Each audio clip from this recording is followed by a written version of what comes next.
Pensa que é fácil? É? Abre comigo em João capítulo 6. João capítulo 6. Agora eu vou pregar a mensagem inteira com ranho. Ai, meu Deus do céu. Corta essa parte depois, tá bom? Fazendo um favor. Não põe no Spotify isso, em nome de Jesus. Bom, vamos começar de novo. Vamos abrir nossa Bíblia em João capítulo 6, verso 1. Nós vamos ler o texto juntos. Essa mensagem falou muito forte ao meu coração há alguns dias. Quem estava aqui domingo passado? Domingo passado Deus falou de uma forma que o nosso coração bateu diferente.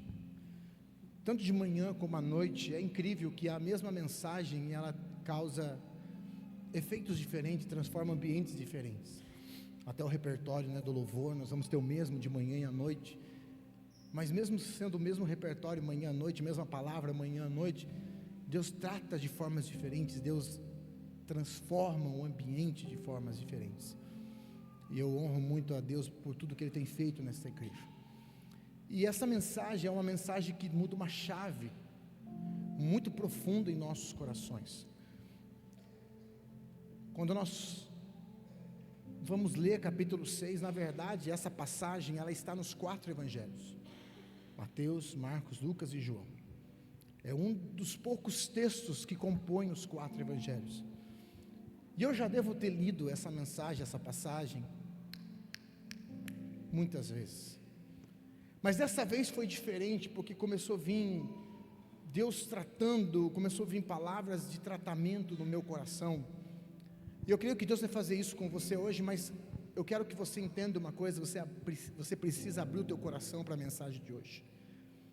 Você precisa abrir a sua mente para deixar Deus tratar a sua alma nesta noite. A grande verdade é o que vai tirar a mensagem desse altar é você. Eu posso dar o meu melhor aqui, mas se você não abrir o teu coração e extrair desse altar esta mensagem, você não vai ser abençoado.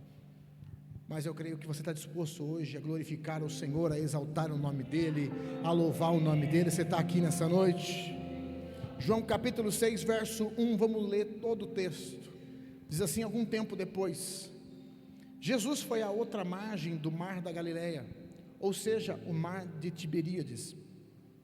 E grande multidão continuava a segui-lo. Diga comigo, multidão. Porque vira os sinais milagrosos que ele tinha realizado ao curar os doentes. Então Jesus subiu ao monte e sentou-se com os seus discípulos. Estava próximo à festa judaica da Páscoa. Levantando os olhos e vendo uma grande multidão que se aproximava, Jesus disse a Filipe: onde compraremos pães para este povo comer? Ele fez essa pergunta apenas para pô-lo à prova, pois Jesus tinha em mente o que ia fazer. E eu quero que no 3 a gente leia esse texto junto. 1, 2, 3.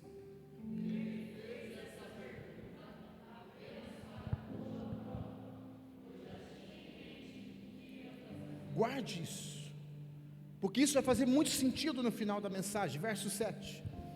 Filipe lhe respondeu: 200 denários, ou seja, nem o dinheiro de 200 dias de trabalho.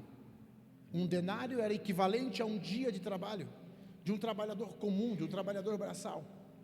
O que Filipe está dizendo é que nem 200 dias de trabalho era suficiente para comprar comida para cada um ali receber pelo menos um pedaço.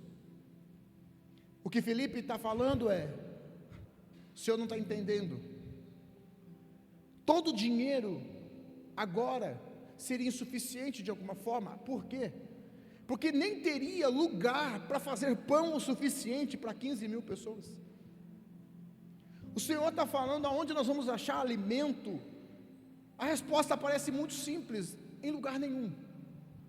Porque não temos condições de não apenas comprar, como preparar alimento para este povo. Verso de número 8. Outro discípulo, diga comigo, outro discípulo. Por favor, repita de novo, outro discípulo. Porque isso é um fator importante na mensagem de hoje. O outro discípulo, chamado André, irmão de Simão Pedro, tomou a palavra, Disse: aqui está um rapaz com 5 pães de cevada, pães do mais barato, o pão chamado pão do pobre, porque era o pão mais baratinho que tinha na época, o pão inferior, e 2 peixinhos. Diga comigo: 5 pães, 2 peixes. André apresenta a Jesus aquele menino com aqueles 5 pães e 2 peixes e pergunta: mas o que é isto para tanta gente? Verso 10, Jesus disse: mande o povo se sentar. Havia muita grama naquele lugar, porque eles estão entre Betsaida e o mar. Eles não estão no deserto, literalmente falando. Eles estão num lugar deserto, eles estão num lugar retirado, mas eles não estão no deserto. Nesse lugar tem uma grama, tem um ambiente, e isso também vai fazer sentido daqui a pouco. Havia muita grama naquele lugar e todos se sentaram, eram cerca de 5.000 homens. Alguns vão chegar a dizer que tinha aproximadamente 15.000 pessoas, porque a conta aqui são só os homens, fora mulheres e crianças. Próximo texto. Então Jesus tomou os pães, deu graças e o repartiu entre os que estavam sentados, tanto quanto queriam. Presta atenção, tanto quanto queriam. O mesmo fez com os peixes. Verso 12. Depois que todos receberam o suficiente para comer, disse aos seus discípulos: ajunte os pedaços que sobraram, que não seja desperdiçado. 13. Já está certo, né? É o 13 mesmo, sim ou não? Então eles ajuntaram e encheram 12 cestos. Diga comigo: 12. Tudo que eu estou pedindo para você repetir vai fazer muito sentido para você daqui a pouco. 12 cestos com os pedaços dos 5 pães de cevada deixados por aqueles que tinham comido. Verso 14. Depois de ver o sinal milagroso que Jesus tinha realizado, o povo começou a dizer: sem dúvida, este é profeta que devia vir ao mundo. Verso 15. Sabendo Jesus que pretendiam proclamá-lo rei à força, retirou-se dali novamente para o monte. Queridos, eu quero falar com você hoje sobre essa mensagem da multiplicação de pães. É uma mensagem que Deus falou tão forte ao meu coração recentemente, que Ele transformou o meu entendimento. Eu acho lindo que cada culto, que cada palavra, que cada vez que eu me submeto à palavra, a minha mente ela expande um pouco mais. Por isso você não deveria faltar nos cultos, você deveria estar presente. Além do mais, você deveria gastar tempo com a palavra, você deveria gastar tempo sendo ministrado por ela, não apenas lendo. Porque cada vez que Deus fala aos nossos corações, a nossa mente entra num processo de expansão. Esse texto vai falar sobre provisão, é verdade, mas não é só sobre provisão. Deus está falando de muitos aspectos que nós vamos ser ministrados nessa noite de uma forma muito sobrenatural. O primeiro ponto que eu quero trabalhar com vocês aqui, eu quero que você repita comigo mais uma vez, diga: a multidão. A Bíblia diz que tinha uma multidão acompanhando Jesus. Eu já dei para você aqui um número: 5.000 homens. A conta pode chegar a 15.000 pessoas. E tem um detalhe importante no texto, que Jesus poderia simplesmente dizer para a multidão: vai para casa. Jesus poderia simplesmente pegar a multidão e despedir a multidão, e cada um vai para a tua casa, vai comprar o seu alimento, vai se virar com a sua comida. Mas Jesus não faz isso, porque Jesus, diga comigo, Jesus se importa com a multidão. Esse é o primeiro ponto desse texto que me chamou muito a atenção, o quanto Jesus se importa. Jesus vai dizer para eles: não dispersam a multidão. Primeiro, porque eu estou curando a multidão. Jesus vai dizer isso em Mateus capítulo 14, verso 14. Vamos lá, Bia. A Bia diz que quando eu falo vamos lá, Bia, ela trava, né, Bia? Não trava não, Bia. Olha como ela está rápida, gente. Quando Jesus saiu do barco e viu uma grande multidão, teve compaixão deles e curou os seus. Jesus não pode deixar a multidão embora, porque Jesus está curando a multidão. Jesus não vai deixar as pessoas embora, Jesus não vai desistir das pessoas, Ele não vai desistir do seu filho, Ele não vai desistir do seu casamento, Ele não vai desistir da história, da sua família, porque Ele está curando a sua família. Jesus não vai deixar a multidão embora, sabe por quê? Porque Jesus está ensinando a multidão. Marcos capítulo 6, verso 34, põe para mim. Todos esses textos são os textos que falam da multiplicação. Quando Jesus saiu do barco e viu uma grande multidão, teve compaixão deles, porque eram como ovelhas sem pastor. Então começou a ensinar-lhes muita. Jesus não vai despedir a multidão, porque Jesus está ensinando a multidão. Quem está comigo aqui nessa noite? Jesus não queria que a multidão fosse embora. Presta atenção, porque muitas pessoas estavam apenas atrás de Jesus, porque Ele podia fazer, é verdade, mas Jesus estava mudando a mente deles, através da compaixão que Ele tinha por cada um deles. Aí a pergunta, então, a se fazer: se Jesus não quer que a multidão vá embora, se Jesus não quer que a multidão se despeça, como nós vamos fazer com tanta gente? Como nós vamos alimentar 15 mil pessoas? É impossível alimentar 15 mil pessoas assim do nada. Nós vamos fazer aqui na igreja um almoço para 100 voluntários, é todo um processo, demora. A pergunta que nós vamos fazer hoje é: como que Jesus vai alimentar tanta gente? Eu queria que você não conversasse nesse momento, porque quando você conversa atrás, você atrapalha o da frente, e atrapalha o de trás também. Então evite conversar nesse momento. A pergunta que eu for fazer agora: como que Jesus vai alimentar quase 15 mil pessoas, se não tem alimento? Jesus quer que eles fiquem, mas parece que não tem solução para alimentar aquelas pessoas. Não tem solução.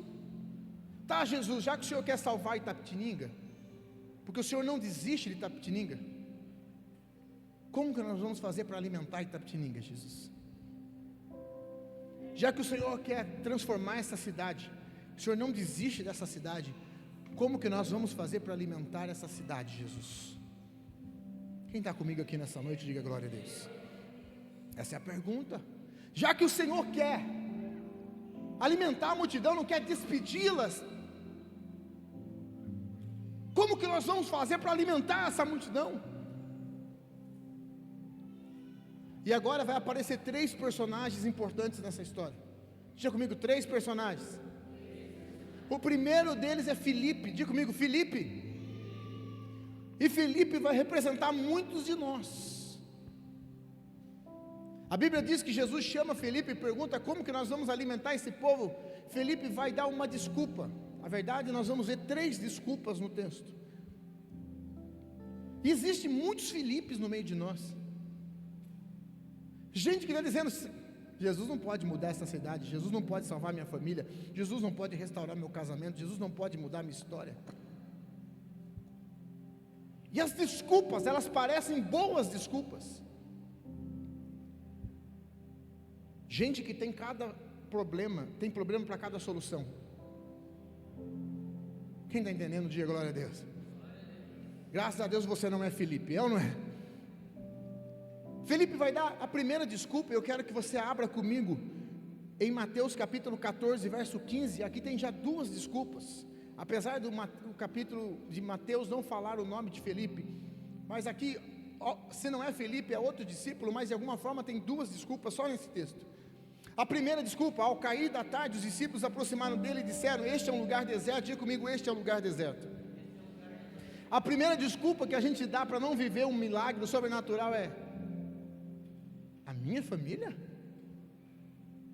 A minha cidade? Na minha casa? A primeira desculpa é a desculpa do lugar. Eu não prospero porque minha empresa é ruim, eu não prospero porque a minha cidade é ruim, nada acontece na minha casa porque a minha família não é uma boa família. Nós não viemos de riqueza, nós somos uma família que passamos por muitas lutas, destruída, muitas vezes disfuncional. A primeira desculpa que nós damos o tempo todo é sobre lugar. É o meu país. Mas, irmãos, Jesus vai mostrar nesse texto que independente do lugar, Ele pode fazer milagres sobrenatural.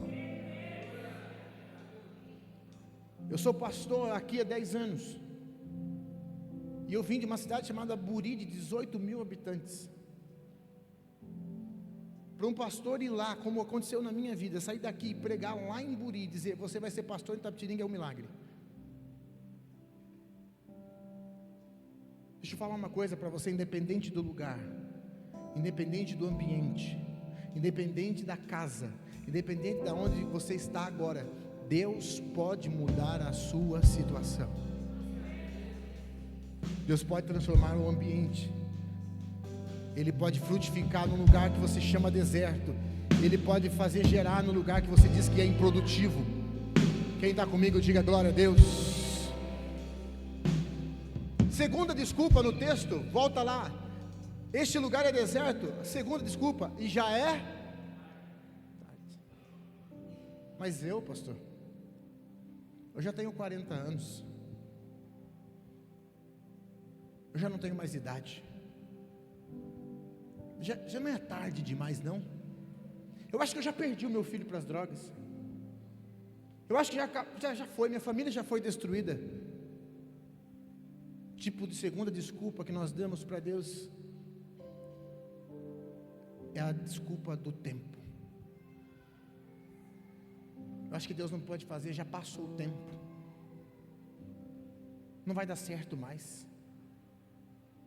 Deixa eu dizer uma coisa para você, irmão. Deus pode mudar qualquer cenário.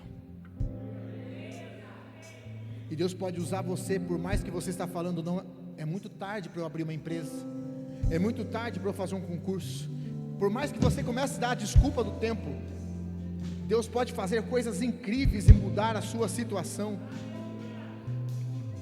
O pastor William Agapito disse aqui domingo, quarta-feira, que Deus, como que é a frase que ele disse mesmo? Deus chegou tarde, mas nunca chegou à tarde, mas nunca tarde, uma coisa assim, né? Deus não vai chegar tarde demais, irmão. Deus não vai chegar tarde demais, Ele vai chegar na hora certa, Ele pode fazer a coisa certa, do jeito certo. Ei, se você está dizendo não dá mais tempo, tem uma palavra para você hoje. Deus vai começar a fazer frutificar coisas improváveis na sua vida. E as pessoas vão dizer assim, mas eu acreditava que nunca mais ia acontecer. É isso que Deus faz. Deus muda cenários impossíveis. Pare de dar desculpa. Irmão, deixa eu falar uma coisa para você. Eu sou pastor aqui há 10 anos. Se você falar de avivamento aqui, é quase impossível. Todos os pastores que conversam de fora da cidade, quando perguntam em Itapetininga, falam, mas vocês estão atrasados demais? Estão atrasados demais? Mas nós temos declarado que essa cidade vai passar por um avivamento, vai passar por um despertamento, e nós vamos começar um dia a olhar, quem sabe através dessa igreja, nós vamos olhar e vamos dizer o que está acontecendo em Itapetininga. E eu quero profetizar algo maior ainda. As pessoas da vizinhança, ou quem sabe do estado, ou quem sabe do Brasil, vão começar a dizer, vocês ouviram falar o que está acontecendo em Itapetininga? Vocês viram o que está acontecendo naquela cidade? Tem igrejas lá que está tendo salvação, curas, milagres. Eu ouvi falar que está chegando indústria, que o produtor está produzindo mais, que está tendo prosperidade naquela cidade. Eu não vou desistir, não é só porque um lugar não aponta. Eu creio que Deus pode mudar cenários. Quem está comigo, diga glória a Deus. Terceira desculpa, diga comigo. Primeiro, lugar.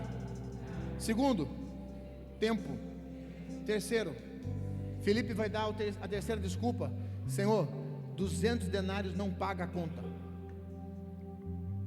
Terceira desculpa, recursos. Como que a gente vai fazer? Não tem dinheiro. Não tem. Como que nós vamos falar de uma igreja avançando, abrindo, prosperando, frutificando? Como que nós vamos falar de prosperidade, de avanço, se nós não temos recursos? Pastor, você vem no púlpito e diz que eu vou abrir uma empresa, mas como? Eu não tenho nem por onde começar. Terceira desculpa, não tem recursos. 3 desculpas que estão paralisando muitas vezes as nossas vidas: lugar, tempo e falta de recursos. Aí vai aparecer a segunda pessoa da história, diga comigo, a segunda. André. Diga comigo, André. Esse André é o mesmo que lá atrás, quando conheceu a Cristo, correu para Pedro e disse: Pedro, vem cá, eu quero te apresentar o Cordeiro de Deus. Esse André é o mesmo que, quando foram falar dos gregos que queriam conhecer Jesus, falaram: fala com André. André significa aqueles que fazem as pessoas se aproximar de Cristo. Ele não tem recurso, mas ele tem Cristo. Esse André, que faz as pessoas se aproximar de Cristo, vai trazer o menino. Diga comigo, o menino. Diga mais forte, o menino. Esse menino não tem nome na história, ele é conhecido como o menino. Mas a Bíblia diz que uma multidão acompanhava Jesus, e no meio de uma multidão apareceu só um. No meio de 15.000 pessoas, só um menino apareceu para mudar a história. Só um menino. Agora fique imaginando comigo, por favor, eu quero que você pense comigo. Esse menino podia olhar a situação e dizer assim: 5 pães e 2 peixes não alimenta ninguém, nem vou oferecer. Não, o que vai adiantar eu chegar para Jesus e dizer: eu tenho 5 pães e 2 peixes? Quer saber? Cada um que se vire.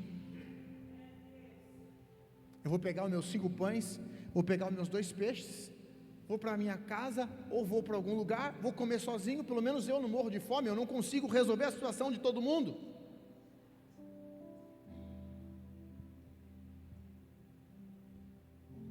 Ele podia ser, irmão, alguém simplesmente que podia dizer assim: eu estou nem aí,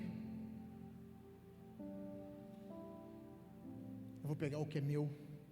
Ninguém mandou não trazer 5 pães e 2 peixes, ninguém mandou não andar precavido.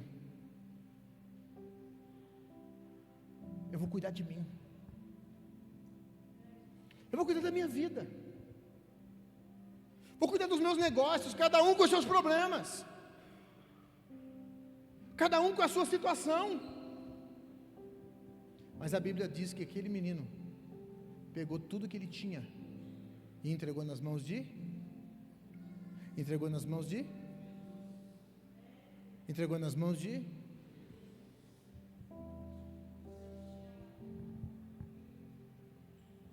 E aqui nós temos 3 personagens da história importantes. Felipe, que não acreditava naquilo que poderia acontecer, o sobrenatural que poderia acontecer. André, que trouxe o menino até Jesus, e o menino que disse a seguinte coisa: quem sabe 5 pães e 2 peixes na minha mão não vai fazer sentido nenhum mesmo, mas 5 pães e 2 peixes na mão dele,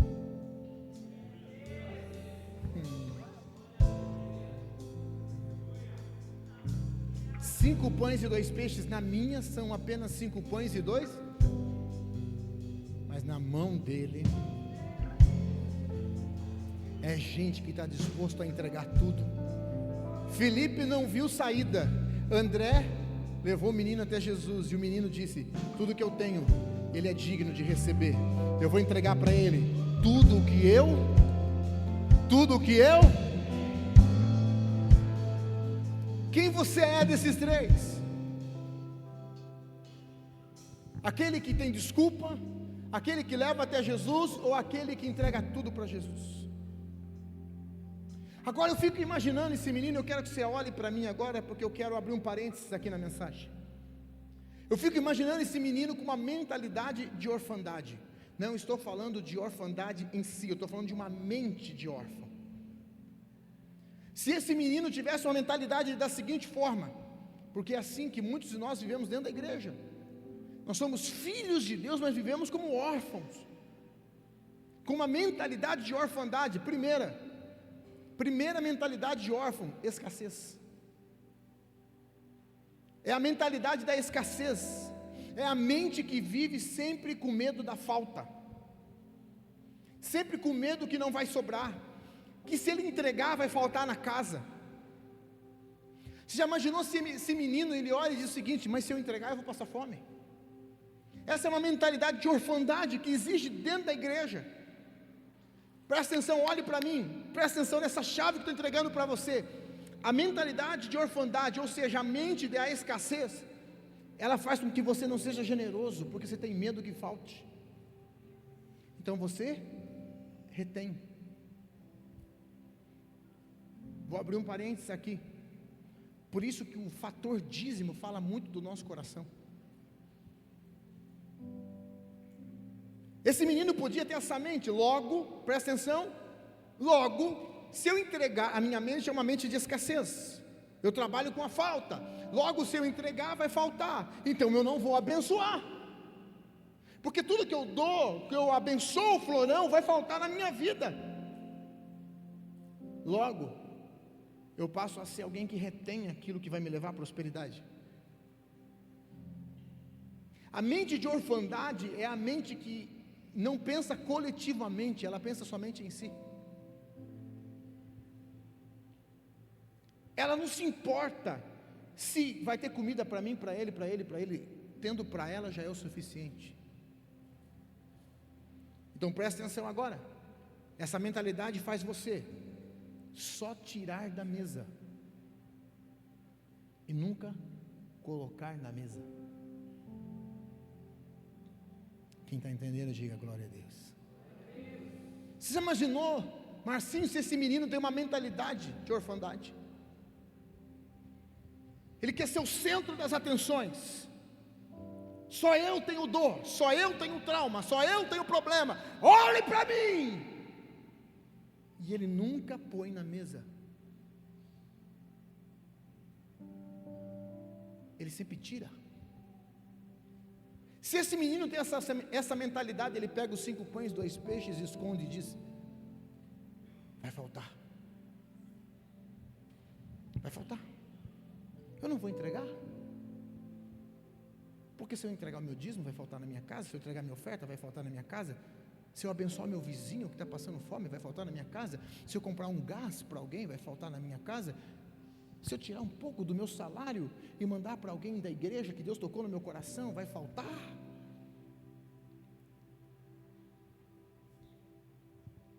Se nós tivermos essa mentalidade, a oferta desse menino ficaria retida e não havia multiplicação. O grande problema é que nós muitas vezes não somos como esse menino, gente que entendeu. O capítulo 1, o capítulo 6, verso 6, gente que não entendeu ainda que Jesus já sabia o que ele ia fazer. Então esse menino diz: ele é Jesus, eu vou pegar os meus 5 pães e 2 peixes e vou entregar tudo para ele, tudo para.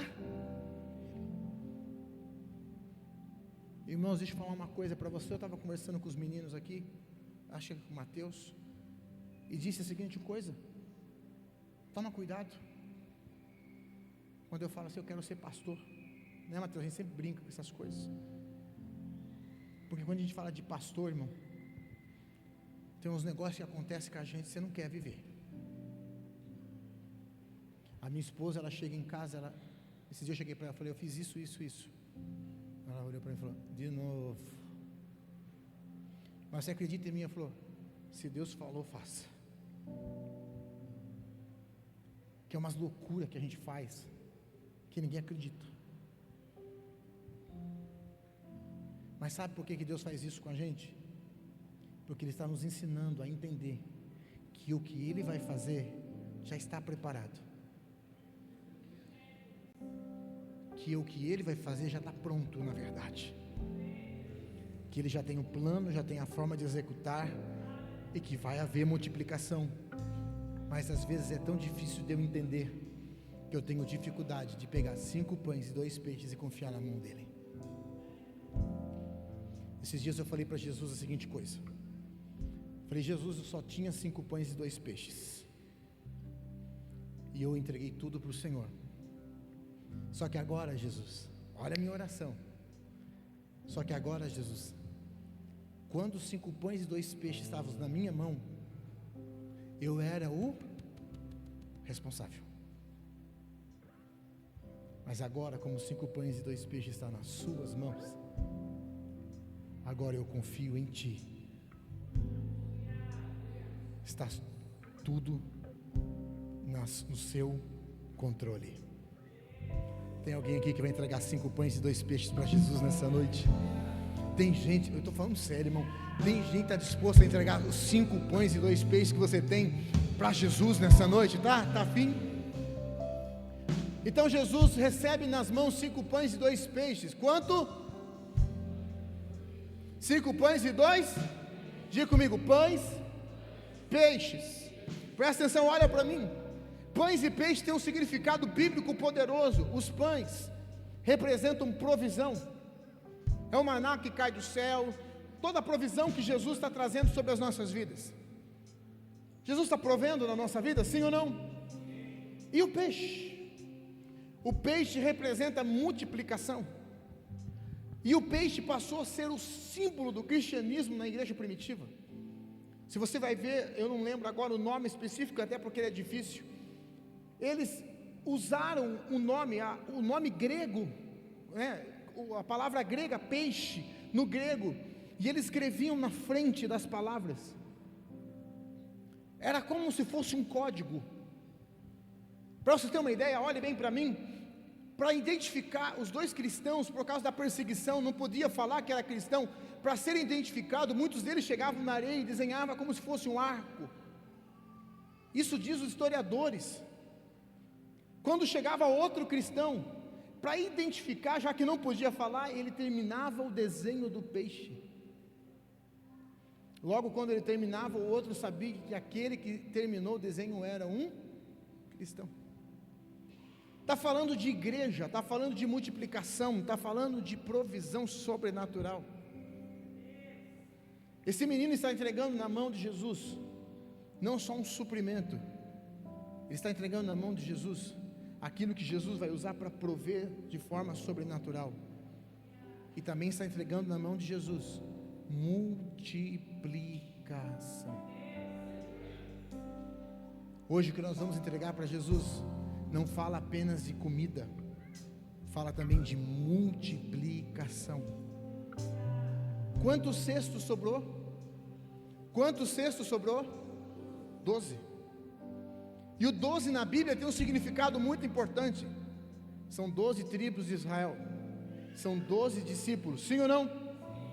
São 24 anciãos, ou seja, é o Velho Testamento, o Novo Testamento, 12 tribos de Israel, mais os 12 discípulos, os 24 anciãos. São 144 mil, você vai ver lá no livro de Apocalipse, 12 vezes 12 vezes 1000, não é isso? Não é isso por aí? O 12 representa a igreja, a totalidade da igreja. Quando sobra 12, tem uma mensagem sendo enviada, Cristo dizendo: eu sou a provisão da igreja. Temos igreja aqui nessa noite? Temos igreja aqui nessa noite? Então Cristo é a provisão da sua vida, Ele é tudo o que você precisa. Mas agora tem um detalhe no texto. Aquele menino pegou tudo que tinha e entregou nas mãos de Jesus, sim ou não? Agora Jesus vai pegar o pão e vai pegar o peixe. Diz a Bíblia, eu quero que você repita comigo para a gente guardar. Diga comigo assim: Jesus tomou o pão. Diga, tomou o pão. Ele pegou. Ele levanta e dá graças. A Bíblia diz que ele olha para o Pai e dá graças. Depois que ele toma o pão e que ele dá graças, terceiro, ele reparte o pão. Sim ou não? E por último, ele distribui o pão. E essa mensagem é tão poderosa, porque não está falando apenas de comida na mesa. Na Bíblia existem milagres, curas. Curas, por exemplo, é física. Jesus curando leprosos, curando cegos. Milagre está falando de uma intervenção divina no mundo natural. Por exemplo, água virando vinho. É um exemplo de milagre. E o que é um sinal? Um sinal é o que essas duas coisas representam. Dá um exemplo. Quando Jesus transforma a água em vinho, Ele está dizendo uma mensagem, um sinal. Eu sou o sangue que vai purificar você de todo pecado. O sinal é o que o milagre, a cura, tudo isso aponta. Quando Jesus está multiplicando pães e peixes, Ele não está apenas alimentando a multidão, Ele está mandando um sinal. Tem uma mensagem maior que está vindo de tudo isso. Então Ele toma o pão, diga comigo, toma o pão. Vamos lá, 5 pessoas só falando é pouco, vamos lá. Ele toma o pão, Ele dá graça, Ele reparte o pão, e Ele distribui o pão. Vai lá para 1 Coríntios capítulo 11, rapidinho, verso 23. 1 Coríntios capítulo 11, verso 23. E a Bia já está dando glória a Deus, aleluia. A Bia deve estar rodando no manto lá. Segura a Bia aí, porque olha o que está escrito na Bíblia, falando da ceia. Jesus, quando Ele pega o pão, Ele está apontando para si, está dizendo a seguinte coisa: porque eu recebi do Senhor o que também lhes transmiti, que o Senhor Jesus, na noite que foi traído, pegou o Uau! Jesus na multiplicação pegou os pães e os peixes. Na ceia Ele pega o pão, verso 24, Bia, deu. Quem está pegando já aí? Partiu e disse: isto é o meu corpo, dado em favor de vocês, façam isso em memória de... Jesus não está apenas colocando comida na mesa, Jesus está mandando uma mensagem: eu sou o pão vivo que desceu do céu, eu sou suficiente na sua vida, sou eu que posso mudar a tua história, eu sou o pão que você precisa. Quem está comigo nessa noite, diga glória a Deus. Vamos voltar aqui no texto. Sobrou quantos cestos? 12, falando da igreja, sim ou não? Sim ou não? A Bíblia vai dizer que Jesus diz: não quero desperdício, junte tudo. Vamos voltar na história. Quando começou a história, ele só tinha os 5 pães e 2, tinha condição nenhuma de alimentar uma multidão. Quando acaba a história, a Bíblia diz que eles comeram o que queriam, ficaram satisfeitos e sobrou.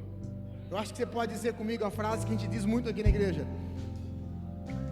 não vai faltar. Não vai faltar. Não vai faltar. Presta atenção. Sobrou 12 cestos, mas eles já estavam satisfeitos.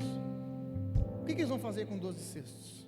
A Bíblia não fala o que foi feito, mas como o texto aponta para não ter desperdício, alguém teve que se alimentar. Do resto, não vamos chamar de resto, vamos chamar da multiplicação dos 12 cestos. Eu quero usar essa parte para trazer uma aplicação hoje aqui. O que Jesus vai fazer na nossa vida quando nós entregamos 5 pães e 2 peixes para Ele? Vai me alimentar, vai suprir as minhas necessidades, mas não vai ficar só para mim. Vai ter tanto que vai ter para o outro, o outro, o outro, o outro, o outro. Eu não estou falando de dinheiro só não, irmão. Vai ter tanta alegria na nossa casa, que nós vamos ter alegria para repartir para os nossos vizinhos. Vai ter tanta paz na nossa casa, que nós vamos ter paz para levar para as pessoas. Vai ter tanta prosperidade de alma na nossa vida, que nós vamos começar a levar prosperidade de alma na vida das pessoas. Quem está entendendo aqui, diga glória a Deus. Então diga comigo: não vai faltar, vai sobrar. Presta atenção. Jesus fala para Pedro: afaste o barco, joga a rede de novo. Começou a encher o barco de Pedro, sim ou não? Começou a encher tanto que Pedro teve que dar uma subida e chamar os parceiros dele, porque começou a sobrar. Eu não estou falando aqui de riquezas materiais. Se Deus quiser dessa forma, Ele pode entregar riquezas para você, não é isso. Eu estou falando de prosperidade, de todos os sentidos, de todos os sentidos. Irmão, eu quero profetizar nessa igreja, irmão. Eu sou pastor nessa igreja, mas eu quero abrir a boca e profetizar que vai ter tanto para essa igreja, vai ter tanto para essa igreja que vai sobrar, e através de nós, outros barcos, outras igrejas vão ser abençoados, outros projetos na cidade vão ser abençoados. Tem alguém que concorda comigo? Levanta a mão aí. Em concordância, levanta a mão. Diga comigo, eu concordo. Vai sobrar, vai sobrar, vai sobrar, vai sobrar, não vai faltar. Vai sobrar, não vai faltar. Aplauda Jesus.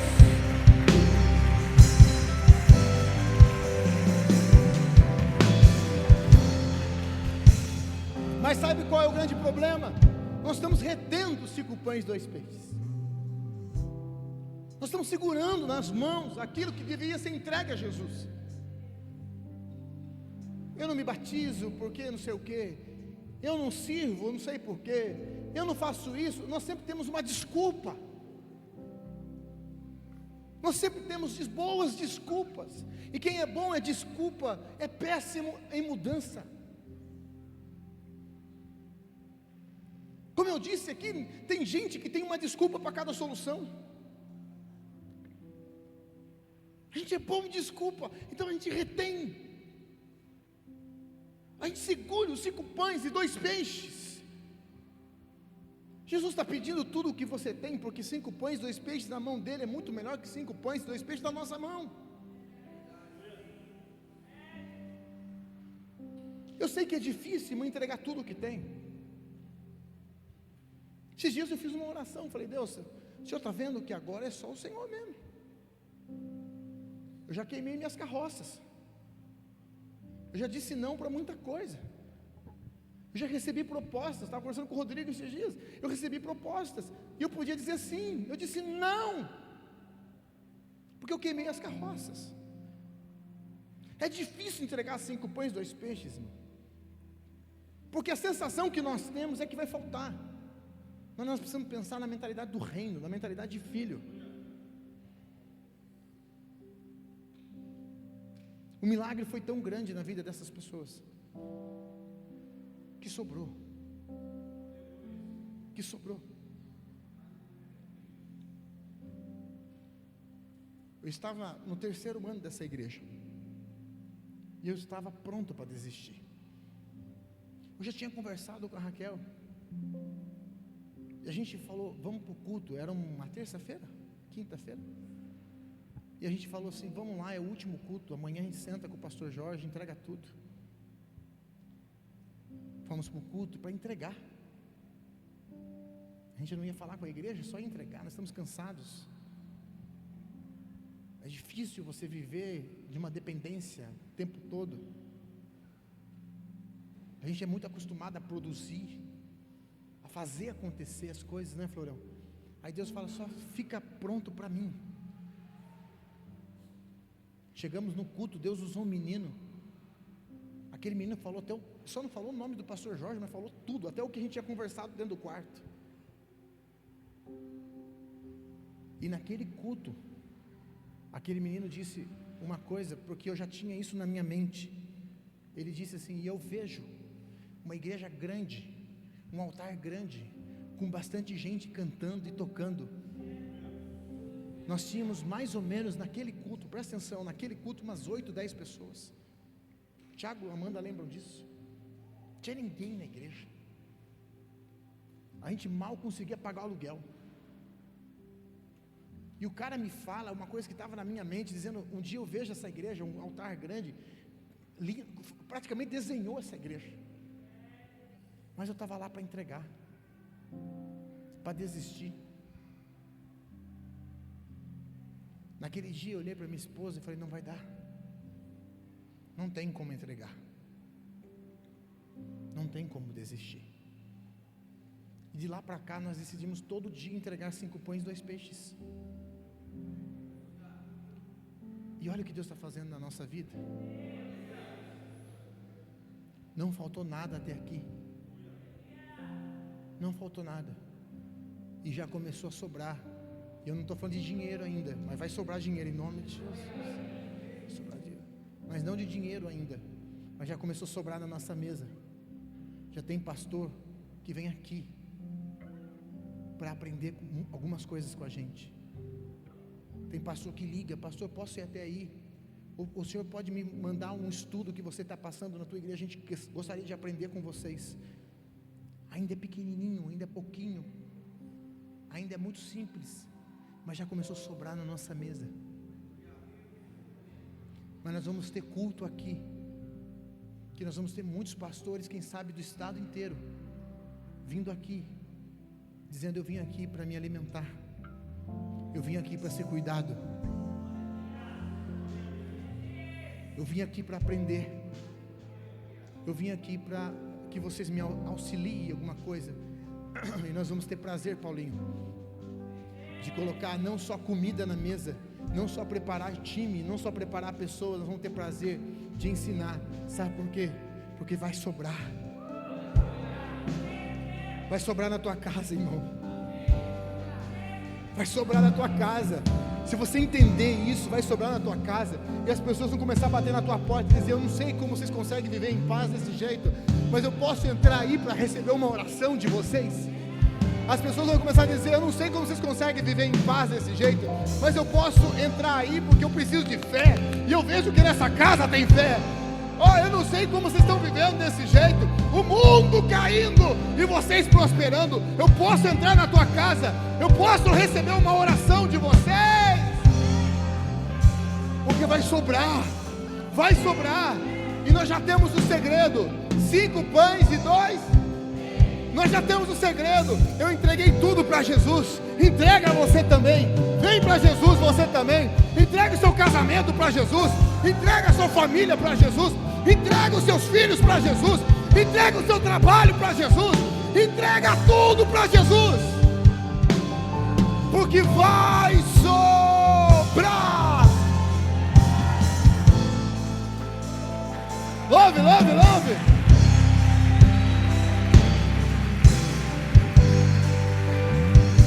Vamos encerrar. João capítulo 6, verso 6. Eu só tenho 5 minutos para o culto acabar. João 6, 6, Bia. Por que Jesus pediu tudo que eles tinham? Testou os discípulos. Por quê? Para ver o que estava no coração deles. Porque não ia pegar Jesus de surpresa. Fale assim comigo: meus 5 pães, meus 2 peixes, não pego Jesus de surpresa. Olha o que diz o texto: e ele fez essa pergunta apenas para pô-lo à prova, pois já tinha tudo já tinha em mente o que ia. Jesus já sabe o que vai fazer, irmão.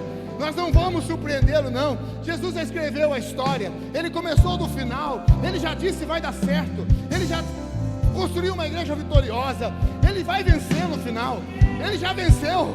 Não, o diabo não vai vencer, não, irmão. O final da história já está escrita. Ele vai voltar a buscar a sua igreja, ele reinará para sempre.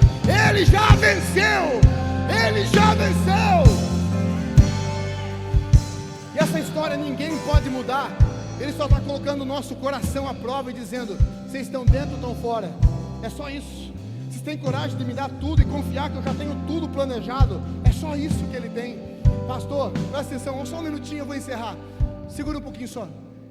Pastor, mas será que ele não pode mostrar para mim o caminho? Não, ele não vai mostrar. Porque se ele mostrar o caminho, você atrapalha, eu atrapalho. Será que ele não pode mostrar para mim a jornada? Não, ele não vai mostrar, porque se ele mostrar, nós vamos atrapalhar.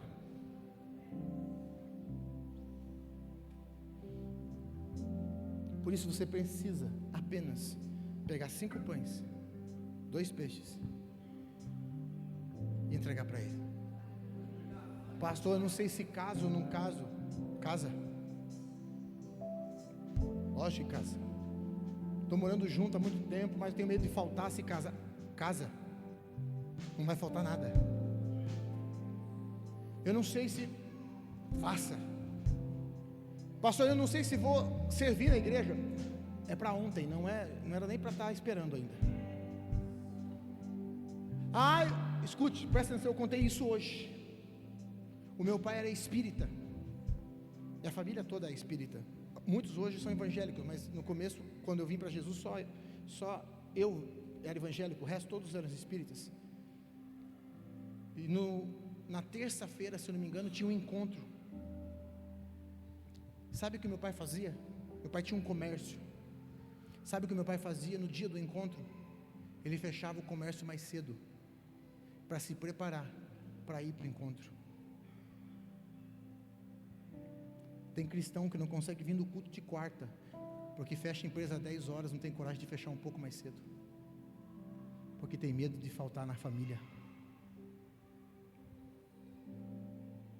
Tem cristão que diz, mas se eu fechar 1 hora mais cedo a minha empresa, pode ser que eu... Então nós não servimos a Jesus.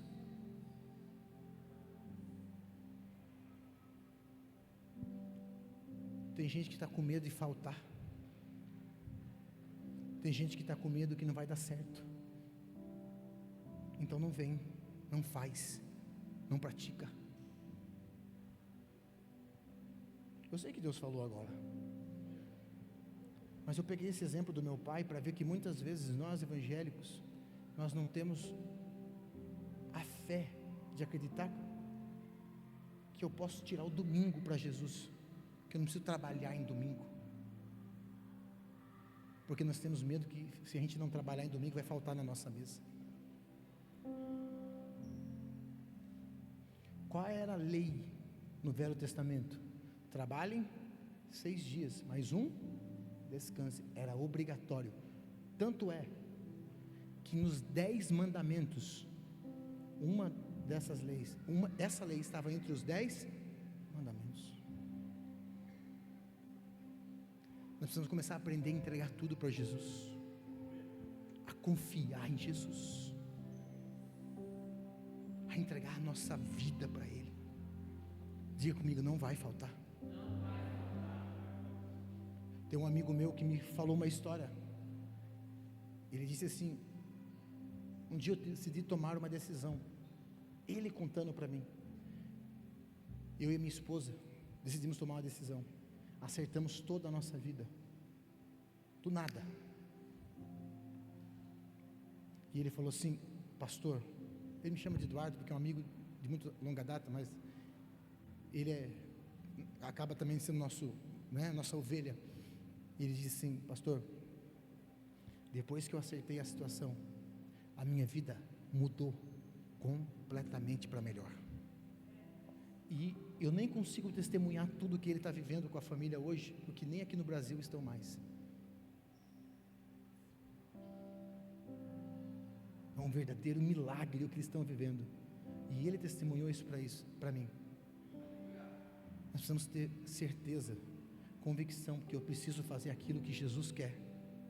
Porque quando eu entrego 5 pães e 2 peixes, nada falta na minha mesa. Tem uma frase que diz, olha que absurdo de frase: faça o certo, porque o certo nunca dá errado. Que frase, filosofia pura, é ou não é? Sim ou não? Sim ou não? Mas parece brincadeira. Mas aqueles que confiam em Jesus não ficam desamparados. Fique de pé no seu lugar.